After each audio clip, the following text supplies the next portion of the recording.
Brought to you by the Every Dollar app. Start budgeting for free today. I was just wondering, I've been dating my boyfriend for about a year now, and we're starting to talk about marriage. He's Australian, and basically we were talking about finances, and he would want to keep them like completely separate. He earns like a little over double what I earn. He just bought his first house as well.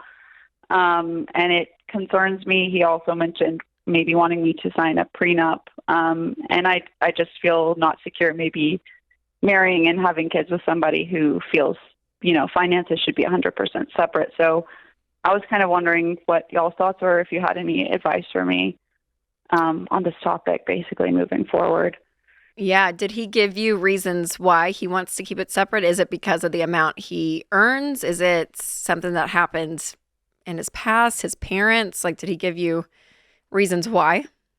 Yeah, pretty vague. His parents did get divorced, but on fairly good terms. I think the income disparity is a bit of an issue for him, which I don't not understand. But I think mainly he just wants to feel that he's in control of the money that he's earned.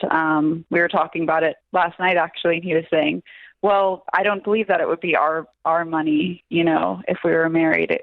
What I earn is like my money. So it would be his house, his money, and you just get the privilege of living there at a discounted rate? Is that what this future looks like?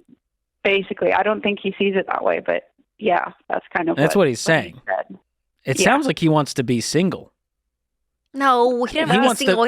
He wants the benefits of the relationship. He loves her. But he doesn't want the commitment of a relationship. Commitments from a financial standpoint, and which means is an indicator of what you're getting at, George. An indicator of, I want to keep parts of myself to me, and you keep you over there, and I want it nice and tidy, and I want to enter into a lifelong relationship with you, which is not realistic. Like this tidiness and this like, I'm here, you're there, and this feels good. Like, no, you guys are about to share a bed. You're going to have kids and share genetics that are running around in front of you. Like you're sharing every other part of your life.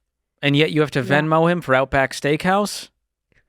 Hey, George here with a quick interruption. If something were to happen to you tomorrow, would your family know where to find your life insurance policy, your will, even your Netflix password? Well, Knockbox solves that. It's a kit that organizes your financial accounts, estate plans, and everything your family would need all in one place. That way they don't have to hack into your laptop or locate some long-lost thumb drive. So leave them a legacy, not a scavenger hunt with Knockbox. Ramsey fans get the best discount available at knockbox.com/Ramsey. That's knockbox.com/Ramsey. And yet you have to Venmo him for Outback Steakhouse? That's the future that's what here. It sounds like, yeah, because I was saying, well, maybe we could have a joint account and then agree upon a percentage of our checks that we put into separate discretionary spending. Yeah, so the red flag to me, the big overarching is that if you want to keep yourself from me, and you are financially when he's living like this, there's going to be other parts of our marriage that are going to be in that exact same formula. Because that's your mindset. You can't go into a marriage and say, I want this part for me, this part for you. Kids, yeah, sure, we'll share together.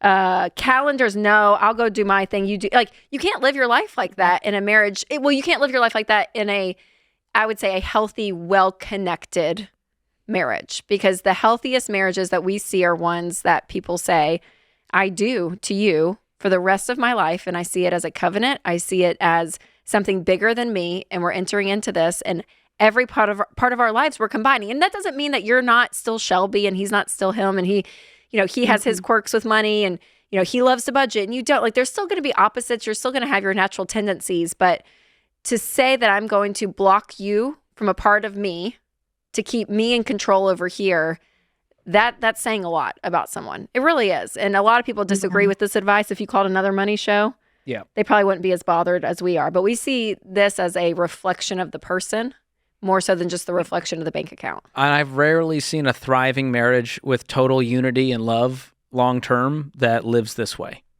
It's just too hard because it turns into resentment and scorekeeping of, well, I covered this bill last time, and, well, I make half as much, so I should only cover half as much of the bills.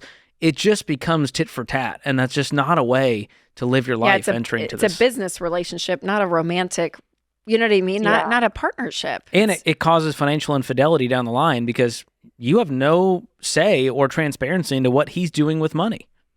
Mm-hmm. He could have a spending addiction that you're totally unaware of because you don't see the account. You don't have access to the account. And so I'm not saying this relationship shouldn't continue, but I do think we need to find some consensus and unity here and alignment in what our future looks like. And I don't think he's a bad guy. I think this is just all he knows. And I think truthfully at the heart of this is fear. And so getting to the root of that fear and overcoming it over time with lots of conversations, maybe some counseling, and realizing that one day you might not have an income at all. What if you stay home with the kids? What happens then? Yeah. Do you get an allowance? Yeah. He said in that case he'd be willing to reconsider and combine things for that amount of time. But I just the whole thing makes me feel like gross, not safe. Yes. No, I would charge him rent for the 9 months that baby is housed inside of you. So you go, well, yeah, right. $1,000 a month, 9 months. That's $9,000 you owe me. Is he bringing in a lot of money? Like, does he have like millions of dollars in an account that he's bringing in? No, the issue is just really that I'm not earning enough right now. I'm making about 30, which is not good, and he's making about 85. And he works. Okay, all right. Hold on. Can we? I thought this guy was like a multimillionaire. I know. Shelby, I thought he was making like I thought he was a surgeon. I thought he was making $500,000 to $600,000, and you're like, I'm making $150,000. Yeah. I don't know. He's making $85,000. I'm sorry. Get off your high horse. Yep. I can't. Yeah. Oh, I can't. Is this? I can't. Yeah. Listen, it takes a lot to tick off Rachel, and he done ticked her off. Well, I'm like, I'm sorry, your little ego is so Yeah. inflated at 85. Like 85 is great. Listen, it's like, great. Hey, babe, let me handle it. I'm the breadwinner here. Yeah. I know.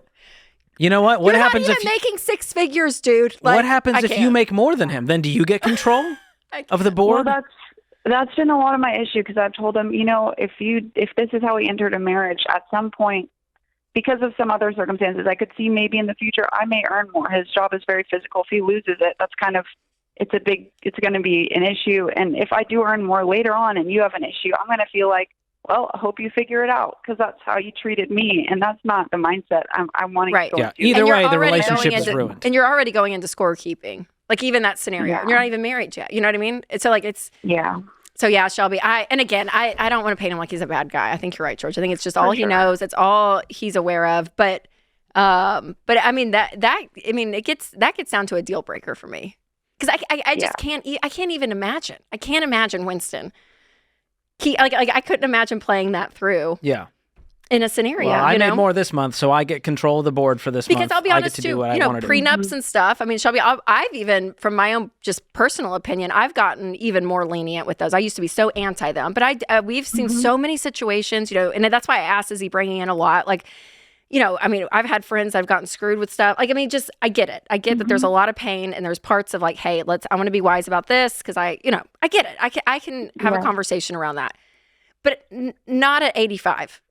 With not like something really big that you're bringing in. Like to me, I don't know if it's ego, fear, George, is maybe what it is. I don't know, but it just doesn't set you up well, Shelby. What I wouldn't do is just look right past it and go, oh well, maybe it'll solve itself once we're married. Yeah, and you're not, because your gut's telling you something, Shelby. You said that. You're like, it makes me feel like ugh, because it is ugh, Yeah. It's not like Jeff Bezos. Sure. He got married. Sure, sign a prenup. Sure. I'm sure there was a prenup involved I know, there. sign the prenup for Jeff, But I don't know. Yeah, Shelby, I'm sorry. No, I would keep if you love him, it. keep pressing in on it. I mean, let this be a good kind of litmus test to the relationship and how much your opinion matters. And if he values your opinion enough to learn from you even, right? Is there that humility there? So let this kind of be a litmus test of you guys talking through it, but that would be hard. And guys, take note. All she wants is a joint account. Okay, it's not that hard. We could all be married and happy by now instead of just closing our fists and going, it's mine. All the jewels are mine. It's no way to live. Create your free every dollar budget today, the simplest way to budget for your life.